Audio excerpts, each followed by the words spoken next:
I'm starting. Yes, start. Good evening, everybody. Today I'm going to talk on the topic transport in plants. So why is transportation in plants necessary? As we all know, water taken up by the roots has to reach all parts of the plants as well as the photosynthate. That is the product produced by the photosynthesis performed by the leaves has to be transported to all parts of the plants.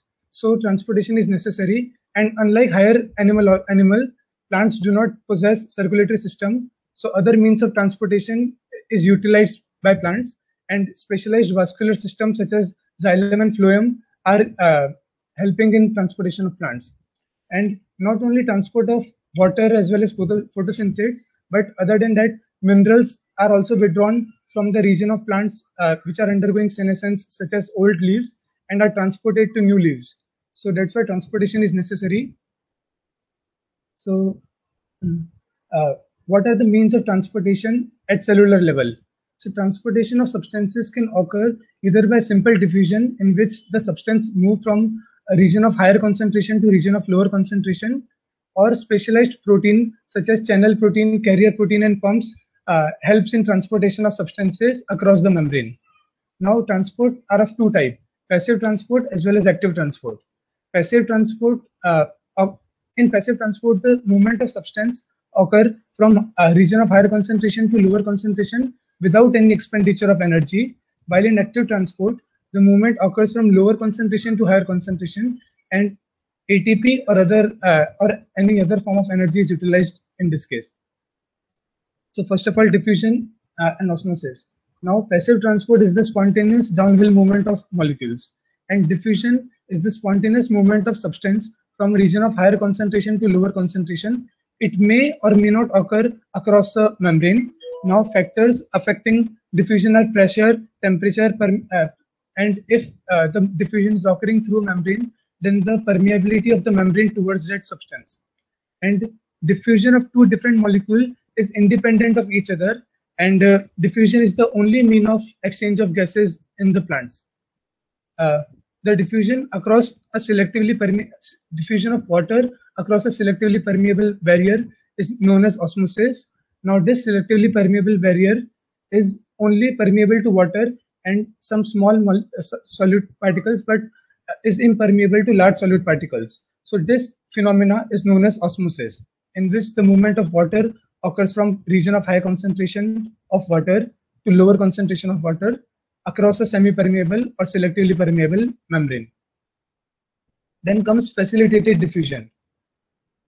Now, why is facilitated diffusion necessary? Since as we all know, the cell membrane is made up of lipid bilayer and allows movement of water or neutral gases as well as some non-polar substance only, but hydrophilic substance or polar substance or ionic substance cannot easily pass through this membrane, and therefore special passage is required for transportation of such ionic or hydrophilic molecules, and therefore specialized proteins are utilized which helps in movement of these substances across the membrane, but without any expenditure of ATP. So, and this transport can occur only from high concentration to low concentration. These proteins do not form the gradient. The gradient has to be already present for this movement. So facilitated diffusion requires proteins, but the movement occurs downhill of the concentration gradient and without any expenditure of energy. Now, since specialized proteins are required, so this kind of diffusion is very specific, and certain proteins allows diffusion of only certain types of substances. Channel proteins as well as carrier protein can mediate facilitated diffusion. First comes the channel protein. Channel proteins are transmembrane protein that function as selective pores. That is, they provide a passage for ionic or hydrophilic substance so that they can move across the lipid bilayer and molecules and ion diffuse through this. Now, the size of pore and the density and nature of the surface charge present in the interior lining determines the specificity. So the inner pore is lined by specific charge, either positive or negative, and this facilitates the movement of ions across this, and the size of pore as well as the amount and type of charge determines the specificity. For example, if this is a potassium channel, so any ions larger in size than the potassium ion will not be able to pass through this channel protein, and therefore specificity is maintained. Now these channel proteins have structure called gates which regulate the transport. Now these gates can be open or closed depending on the external signal, and therefore the transport of substances can be regulated. Now signals such as electropotential difference or light or phosphorylation and other post-transcriptional or translational modifications are some signals which regulate the opening and closing of the gate. An example of this is potassium channel, and passive transport occurs, and the rate of the transport is very high. That is 10 raised to power 8 ions can pass per second through these channel pores. Then comes the carrier protein. In this, the substance specific to the carrier protein first bind to a specific site of the carrier protein, and this binding causes a conformational change which opens a path for the carrier protein to move inside the cell. And once the conformational change occur, the substrate loses the affinity for the carrier protein and therefore dissociates and get released inside the cell. And this is also very highly specific, highly selective, and this is a slow process, and about 100 to 1000 ions or molecules pass per second. Aquaporins are special membrane channels that facilitate the transport of water, and recent studies have shown that apart from water, it also facilitates movement of small neutral molecules across the membrane in many living organisms, and aquaporins are highly present in plant cell. Now, this aquaporin activity is regulated by factors such as phosphorylation or pH or calcium concentration or heteromerization and reactive oxygen species, and therefore regulates the movement of water across cell. Now, since facilitated diffusion occurs with the help of a special transmembrane protein, so the graph tends to saturate once all the transmembrane protein are occupied. So even if the concentration of the substrate or substance increase, but since all the proteins available are occupied, so the rate of diffusion, facilitated diffusion will not increase, while in case of simple diffusion, it will keep on increasing as the concentration of substrate increases. So a Vmax, that is a maximum rate, is taking place in facilitated diffusion, after which the rate cannot be increased further because all the proteins are utilized at that time. And this is known as saturation. Now, facilitated diffusion can be of three types: uniport, symport, and antiport. In symport, two different molecules cross the membrane in same direction. So the movement of substrate 1 can take place only when substrate 2 will move along with it. And similarly, in antiport, the movement of one molecule occurs only when another substrate or substance move in opposite direction to it. So the substrate 1 will get inside the cell only when substrate 2 is transported out of the cell. And when a molecule moves across a membrane independent of any other molecule, it is known as uniport. Now, ideally, it is included in facilitated diffusion because no expenditure of ATP is used. But almost in all cases, I have seen that this symport and antiport occurs via secondary active transport. Now, secondary active transport is when an energetically uphill transport of one solute.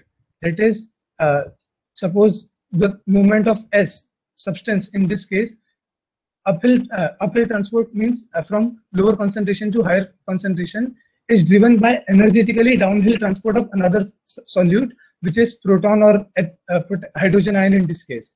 So ion or solute being transported simultaneously with proton is moving against its gradient in this case, and so the transport is active transport because it is moving against the gradient, but the energy utilized in this case is not via ATP hydrolysis but by the proton motive force. So ATP is not utilized, but the proton motive force generated by the unequal distribution of proton across the cell helps in the driving of transport of the substance. So we can see here, since proton is in abundant outside the cell and it can easily bind to a specific site in the transmembrane protein. So when it binds, the transmembrane protein or the pump undergoes a conformational change, and now the substrate can bind to it. And once both the molecules bind to the transmembrane protein, the conformational change again occurs, and both the molecule loses affinity for the protein and are released inside the cell, and the protein again gains the same shape or conformation. Then comes active transport. Now active transport uses energy to transport and pump molecules against the concentration gradient, and this occurs via coupling of ATP hydrolysis. Therefore, energy is required. This is known as primary active transport. Now, membrane proteins which carry out this active transport are called as pump. Now, this active transport can be of two types, either electrogenic or electroneutral. In electrogenic type of active transport, overall net movement of +1 charge or any charge takes place across the cell. For example, as we all know, sodium potassium ATPase pump. So in that, 3 potassium ions are released outside the cell, and in exchange of 2 potassium ion which is taken inside the cell. So overall, there is a movement of +1 charge. So this is an electrogenic active transport. While in electroneutral active transport, no net movement of charge takes place. For example, if hydrogen ion is exchanged for potassium ion, then there is no overall charge transport. So in plant plasma membrane, the most prominent pumps are those for potassium as well as calcium ion, and the direction of pumping is usually outward from cytosol to extracellular space to maintain a lower concentration of calcium inside the cell. Now, this is a table which differentiates between simple diffusion, facilitated transport, and active transport. So both facilitated and active transport requires specialized protein, and they are highly selective, and the transportation saturated because the number of proteins facilitating in the transport is maximum, and after that no more rate can be increased. And uphill transport occurs only in case of active transport, and that is against the concentration gradient, and it requires ATP. Then comes plant-water relation. Now, water potential is a measure of free energy of water per unit volume. So this is also similar to the concentration of water. So the water potential is represented by psi, Greek symbol psi. So psi W, that is water potential, consists of pressure potential, which is psi P, and solute potential, which is psi S.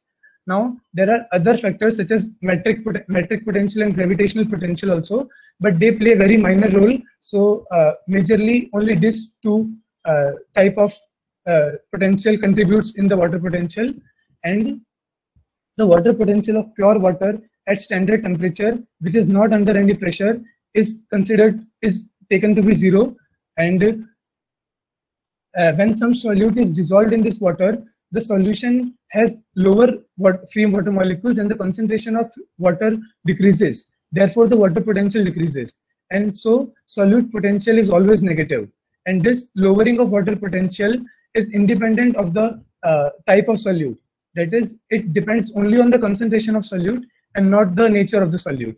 And this is known as solute potential, and it is always negative, and it is represented by psi S. Then comes pressure potential. If a pressure more than atmospheric pressure is applied to pure water or a solution, its water potential will increase. And this effect of hydrostatic pressure on free energy of water is known as pressure potential. Now, positive hydrostatic pressure can develop within the cell, which is known as Turgor pressure, and this is developed by the cell wall, which exerts pressure to the inside of the cell, and this is known as Turgor pressure. And negative hydrostatic pressure develops in xylem conduits, which is also known as tension, and this is necessary for transportation of water across the xylem. Now, osmosis occurs because of the osmosis depends on both this pressure gradient as well as concentration gradient. So water will move from a region of higher water potential to a region of lower water potential until the equilibrium is reached, and at equilibrium both the chambers will have nearly equal water potential. Now we will understand this water potential with the help of example. So suppose this is pure water, and without any under pressure. So the water potential of pure water is 0, and since no solute is present, so solute potential is also 0, and since no pressure is applied, so pressure potential is 0. But when 0.1 molar sucrose is added to this water, so by calculating the solute potential, we can find out that the 0.1 molar sucrose solution will develop a solute potential of minus 0.244, minus because solute potential is always negative, and this is calculated by a formula known as RTCS, in which R and T is temperature, R is rate constant, and CS is the concentration of the solute. And since no external pressure is applied, so pressure potential is 0. So overall water potential is 0.244, which is because of the solute potential in this case. Now, if we take a flaccid cell is a cell in which no turgor pressure is seen, that is, the pressure potential will be 0. And let us consider that the internal solute concentration of a cell is 0.3 molar. So when we calculate the solute potential of it, it comes around 0.732, and this will be the water potential of the cell because the pressure potential is 0.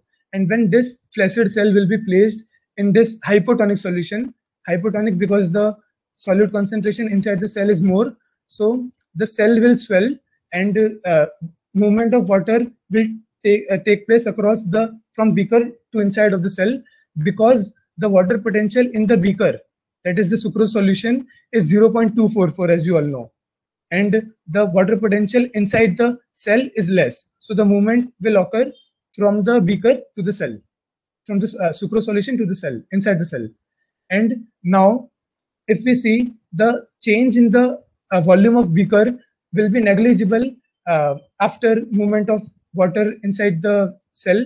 So the water potential of the sucrose solution will still be 0.244 after the equilibrium, but now inside the cell, since it is at equilibrium, so the water potential inside the cell should also be equal to 0.244.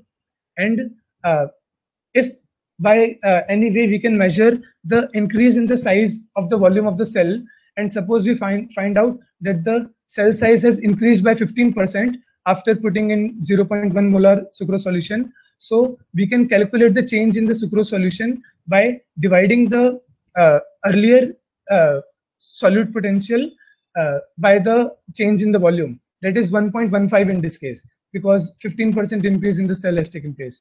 So now the solute potential will decrease, and it comes around 0.636. And since the overall water potential is same as the water potential of the sucrose solution, which is around 0.244, so now we can calculate the turgor pressure by subtracting the solute potential from the water potential, which comes around 0.392. Now pressure potential in this case is positive. Now suppose if we take this turgid cell, which has the potential of 0.244, just a minute. Yeah, so there is a mistake here. Here, this pressure potential should be plus 0.244. So, no, sorry. This will be the pressure potential, and this will be the water potential. And now, when this is placed in a hypertonic solution, which has 0.3 molar sucrose, so similarly, we can calculate the amount of water released and change in the solute potential. Now, this movement of water has taken place solely because of the change in the solute concentration. Now, what if we apply pressure, external pressure to a turgid cell? Now, suppose if we apply pressure to a cell such a way that half of the water is released out from the cell. So, since the volume will become half, so the solute potential will double from 0.732 to minus 1.464. And the overall water potential will still be same. So the pressure potential in this case will increase as compared to previous, because externally pressure is applied in this case. So the pressure required to prevent the water from diffusing is the osmotic pressure, and this is almost equal to the osmotic. This is equal to the osmotic potential but has a positive sign. Then comes plasmolysis. So depending on whether the cell is placed in a hypertonic solution, isotonic solution, or hypotonic solution, the movement of water takes place, and this can lead to either shrinking of the cell, flaccid cell, or swelling of the cell or turgid cell. So if the cell is placed in a hypertonic solution, so the movement of water will take place from inside the cell to the outside of the cell, extracellular species. And since the cell wall is rigid and does not move, so the protoplast will shrink from the cell wall, and this condition is known as plasmolysis. And if the cell is placed in an isotonic solution, equal movement of water will take place inside and outside of the cell, and the cell will be in equilibrium. And this is a flaccid cell in which the cell do not swell up, and so the pressure potential is zero. And when the cell is placed in a hypotonic solution, movement of water will take place from outside of the cell to inside of the cell, and the cell will swell up. But because the cell wall is rigid and will not allow change in swelling of cell, so it will apply pressure potential, and this is known as Sturger pressure, and this cell will be known as turgid cell. So plasmolysis occurs when water moves out of the cell and cell membrane of the plant cell shrink away from its cell wall, and this happens when the cell is placed in an hypertonic solution. Now another phenomena which is known as imbibition. It is a special type of diffusion in which water is absorbed by the solid or colloid and causing them to increase in the volume. So the solid or colloid increase in size and because of absorption of water, and this is an important phenomena. Because of this, the seeds of the the seeds of the plant swell, and by taking in water, and this helps in the germination of plant. And also dry wood show this phenomena of imbibition, in which the dry wood swell, and sometimes the swelling is so strong that it can even break rocks around the wood. Now long distance transport of water. So water and minerals and food, photosynthetic, are generally moved in mass or bulk flow system.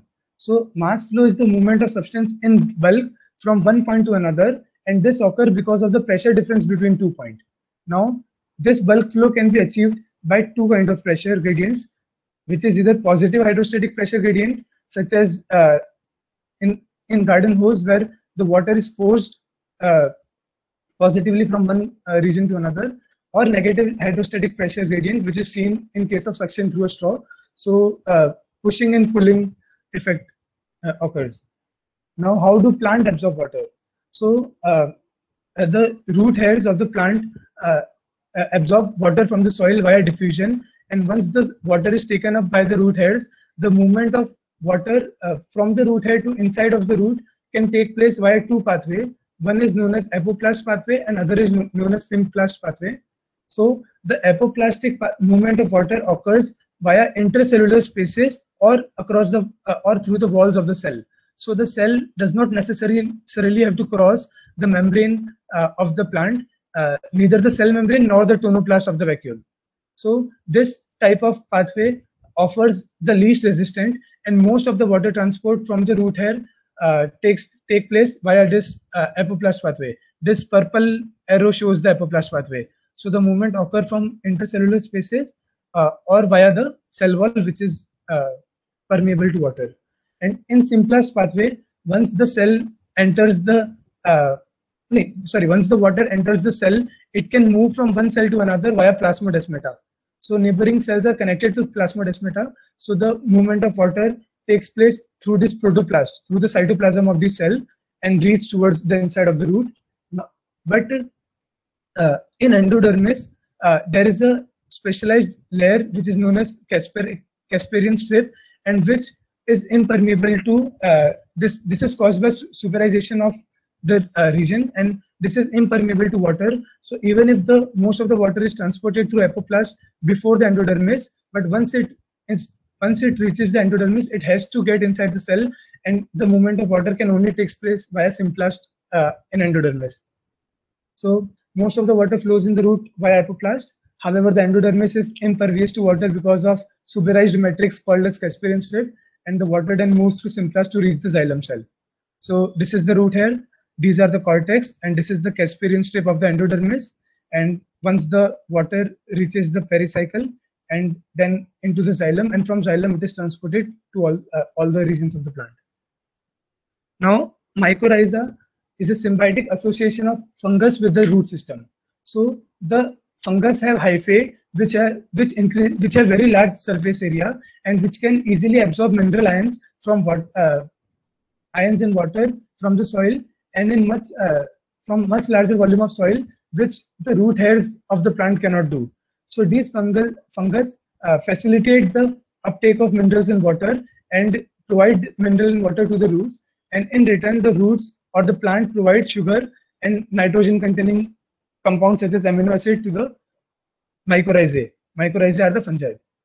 So some plants are non-mycorrhizal, such as Brassicaceae, Chenopodiaceae, and Proteaceae are the family of plants which are not associated with mycorrhiza. This may be because of evolutionary loss of association.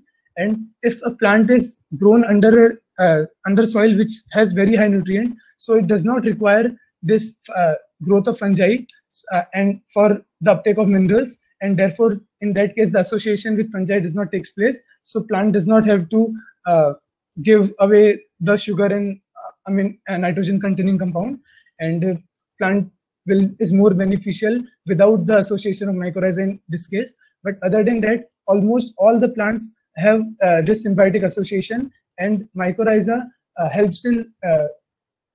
is very beneficial for the plant and helps in uptake of the minerals and water from the roots.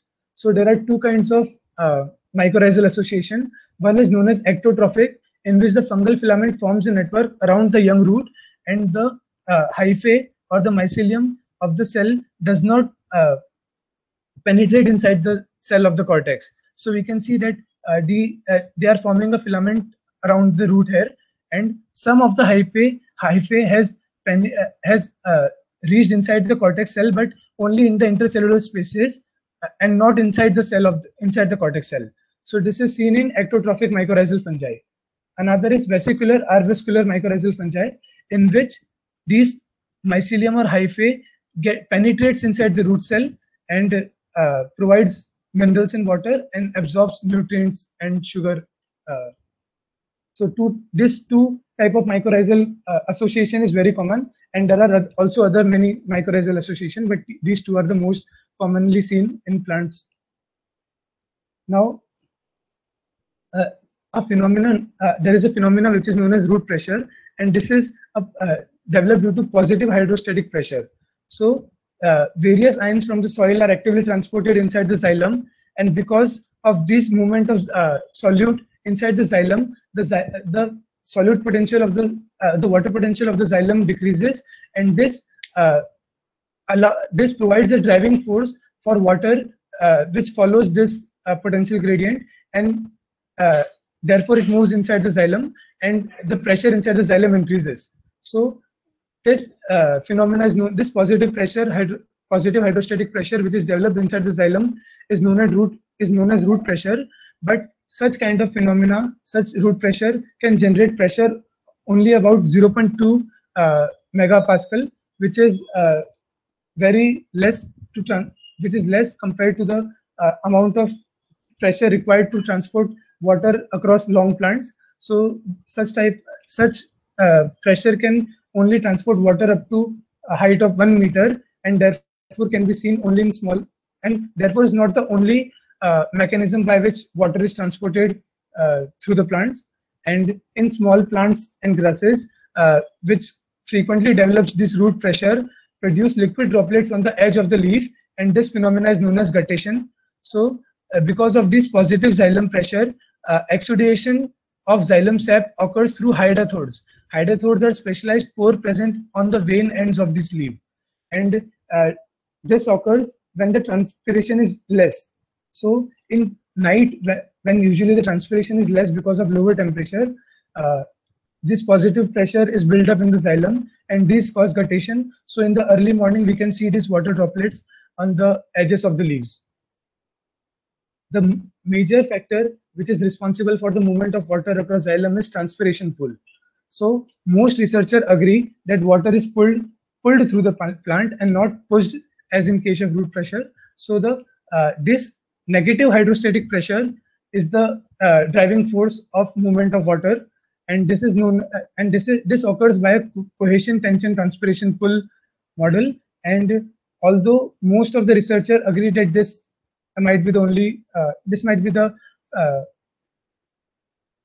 method of transportation of water, but there are few drawbacks of this theory, and therefore it is not therefore we cannot be sure that whether this is the only mean of transportation of water across the xylem. So this transpiration pull, this negative pressure is developed by transpiration. So let's see what transpiration is. Transpiration is the, as you all know, is the evaporative loss of water by plants, and it occurs through stomata. So when the guard cell surrounding the stomata is turgid, then it will swell, and this leads to the opening of the stomatal pore, and the water vapor is released from the leaves, and this helps in transpiration. So the closing and opening of this stomata controls the transpiration, and this occurs because of changes in the turgidity of guard cell. So the guard cell are specialized cells which have in which the inner cell wall is usually thick and elastic, while the outer cell wall, this one, is thin and flexible. So when the guard cell is turgid, this the outer wall bulges and pulls the guard cell, and this because of this, the movement in the inner wall of the guard cell takes place, and a crescent opening is seen in the stomata, and also the spatial arrangement of cellulose microfibril in the guard cell helps in the opening and closing of this stomata. So cellulose microfibril in the guard cell are oriented radially rather than longitudinally, and therefore making it easier for the opening and closing of stomata. So as you can see here, this is the radial arrangement of the microfibril in the guard cell, and because of the opening and closing of this guard cell, the transpiration is regulated.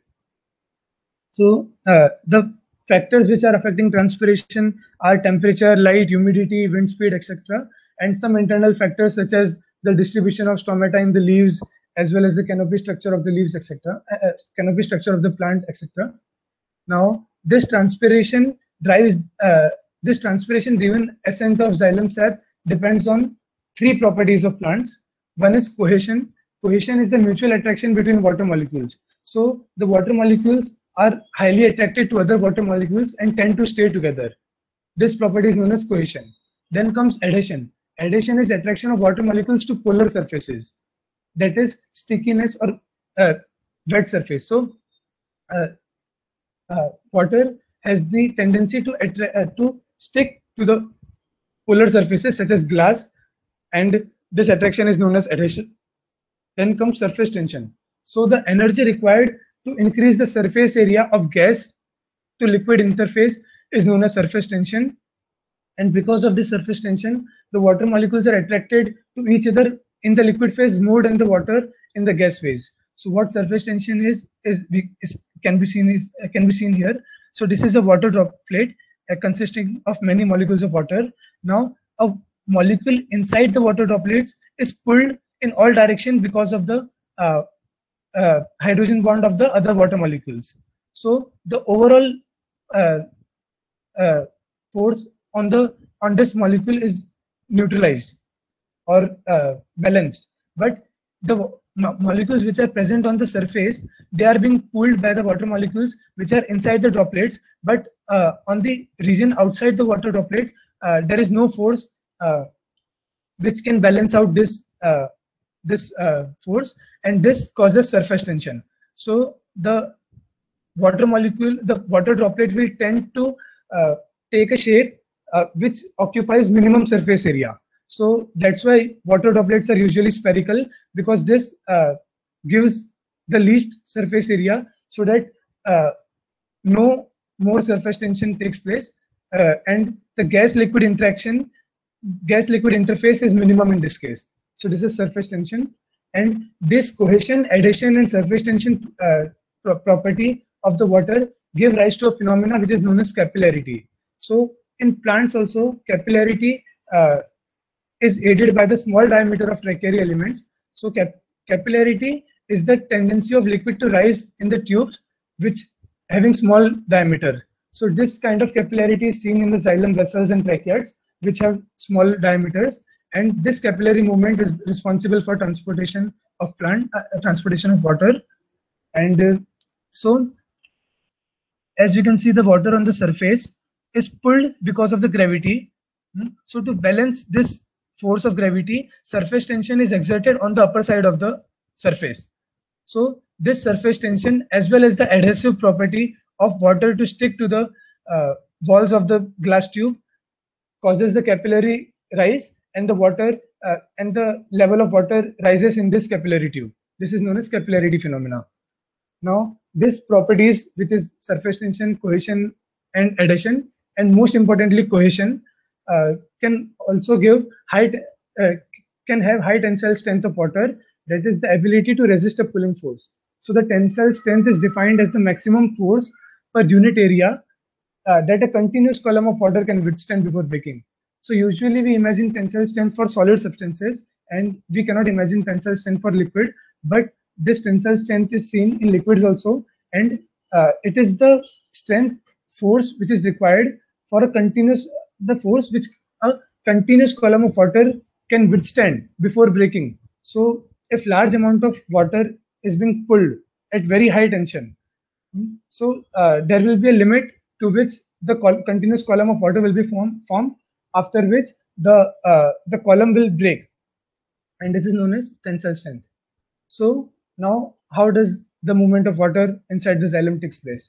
So as the water evaporates through the stomata, because the atmospheric pressure has very low water potential as compared to the inside of the cell, so the water from these intercellular spaces tends to move out of the stomata, and as the level of water inside this intercellular air spaces decreases, the cell which are in contact with these intercellular spaces, they lose water, and their water potential drops.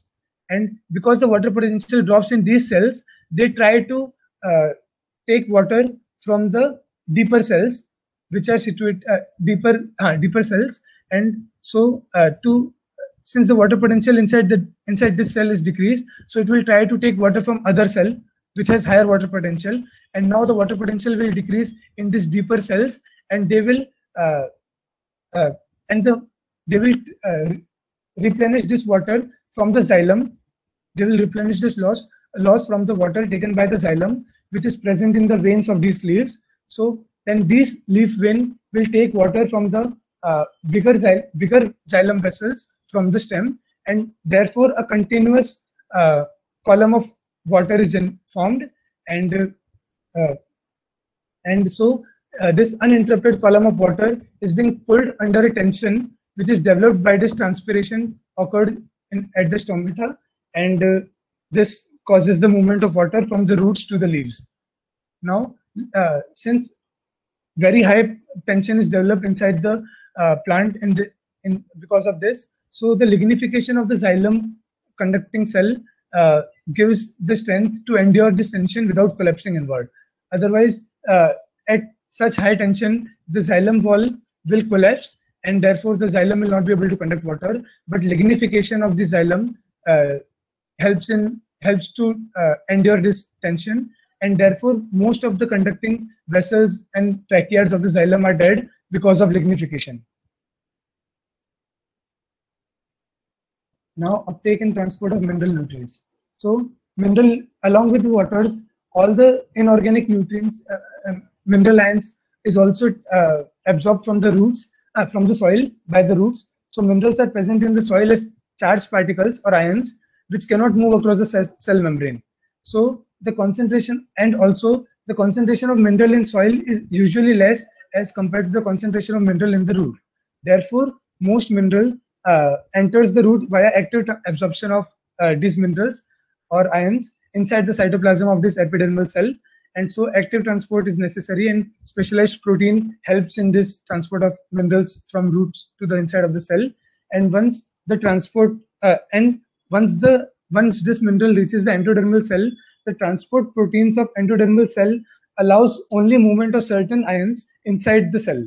So this transport protein of endodermal cell acts as control point, and they can adjust the quantity and type of solute which has to be reached inside the xylem. So what kind of solute must reach can be regulated by this. Now, once the ions reaches the xylem, it can easily pass through the xylem via transpiration stream and reach to all parts of the plants. And most importantly, the sink region of the plants. Sink region are those regions which are deficient in these minerals or other substances and require those. So the chief sinks for mineral elements are usually the growing region, such as meristems, apical and lateral, young leaves and developing fruit, flower, seed, etc., and storage organs.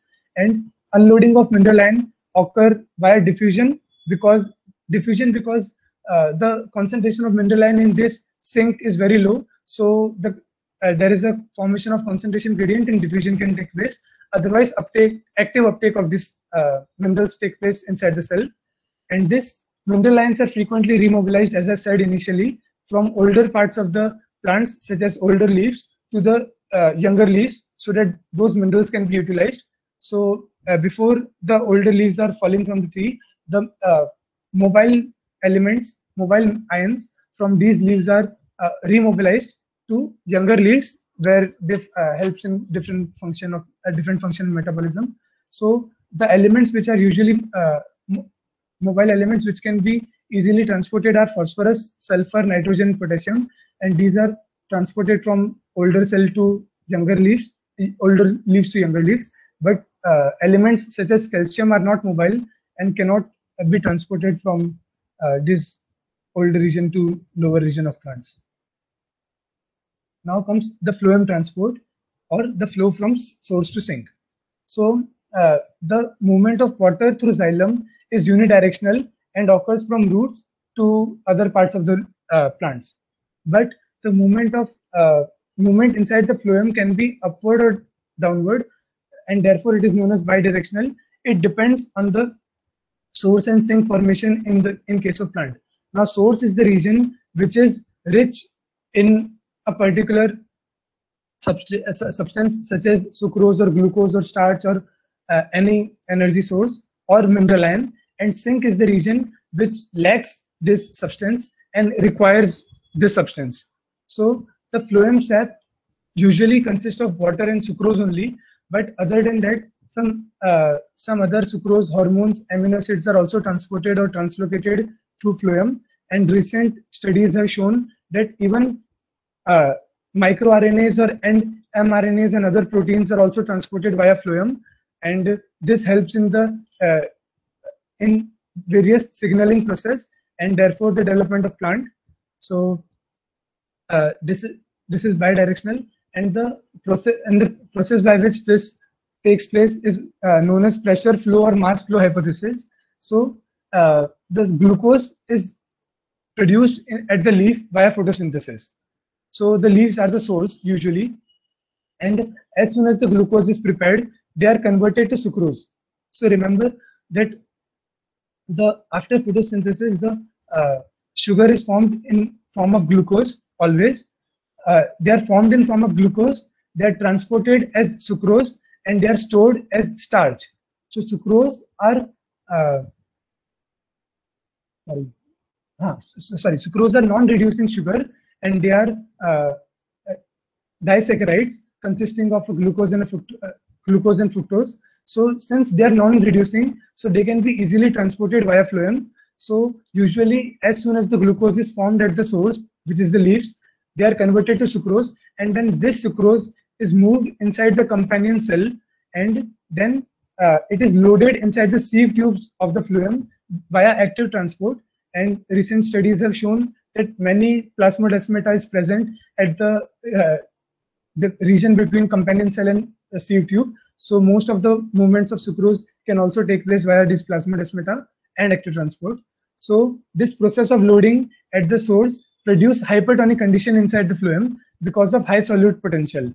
So since more and more sucrose is loaded inside these sieve elements or sieve tubes, so this generates an hypertonic condition, and the xylem, which is running adjacent to the phloem, is transporting water. So water is taken up from this xylem into the phloem via osmosis because of this osmotic difference between and hypertonic nature of the phloem at the source.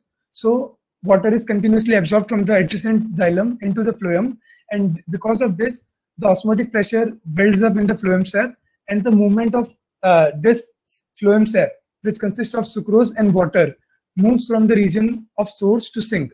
So since source has high osmotic pressure because of high concentration of sucrose in water, so it will move towards the sink, which has low osmotic pressure, and this low osmotic pressure is maintained at the sink because of continuous movement of because of continuous absorption of sucrose via active transport.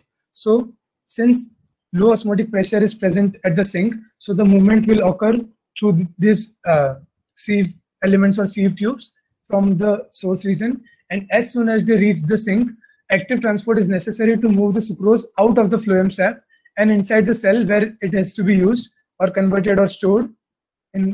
So the sucrose is continuously removed at the sink region, and the osmotic pressure because of this decreases. And since now the condition are hypotonic in case of in the region of sink, so the water can now move out of the phloem and back to the xylem. So this diagram shows this mass flow. So suppose this is the leaf, and it is forming glucose, which is converted to sucrose. Now this sucrose will be transported to the companion cell, and from companion cell it will be loaded inside these sieve tubes via active transport or via these plasmodesmatas. And because of very high concentration of sucrose, the water will move from adjacent xylem because of osmotic pressure, and high osmotic pressure will develop here, while at the sink region the osmotic pressure will be very low. So the movement across this phloem will take place, and once the sucrose reaches the sink, it will be actively transported inside the companion cell and utilized by the cell at the sink region.